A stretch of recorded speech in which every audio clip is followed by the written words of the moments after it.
मसाले भाताबरोबर ज्या टोमॅटोचा सार करतात त्याची रेसिपी आज आपण बघूया। त्याच्यासाठी मी घेतलंय इकडे 4 टोमॅटो। ते असे मधून वांगी चिरतात तसे चिरून घ्यायचे।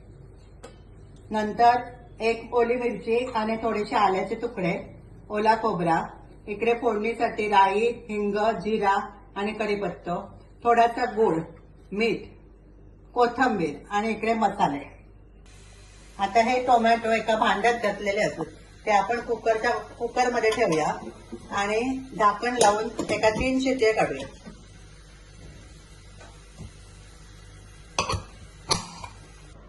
आता एक कुकरमध्ये शिजवलेले टोमॅटो आपण या मिक्सरच्या भांड्यात ओतूया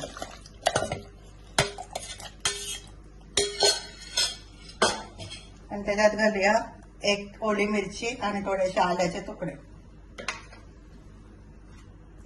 अर्धी वाटी खोबरा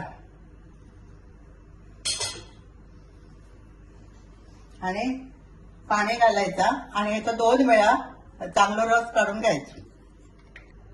अशा प्रकारे मी हे टोमॅटो, खोबरा, ओली मिरची आणि आला 2 वेळा पाणी घालून हे रस सगळं काढून घेतलं। आता त्याच्यात घालूया आपण मसाले, हळद, 1 चमचा लाल तिखट,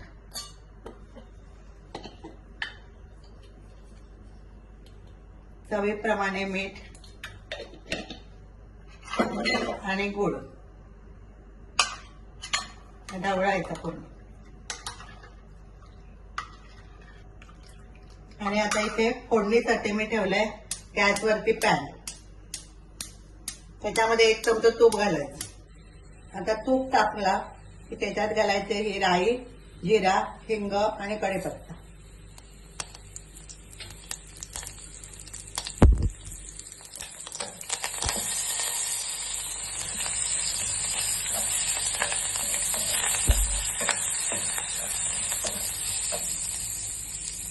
आणि फोडणी तयार झाली की त्याच्यात हा सगळा होता।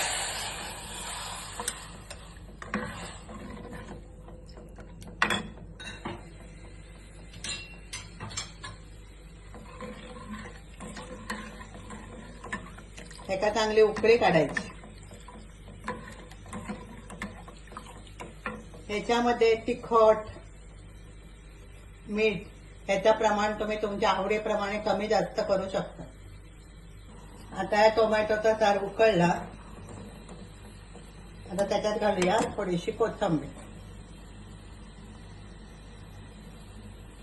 आणि गॅस बंद करूया। अशा प्रकारे या टोमॅटोचा टेस्टी सार तुम्ही बनवून बघा। मसाले भाताबरोबर जरूर बनवा, पण ताज्या भाताबरोबर पण बरं लागतं।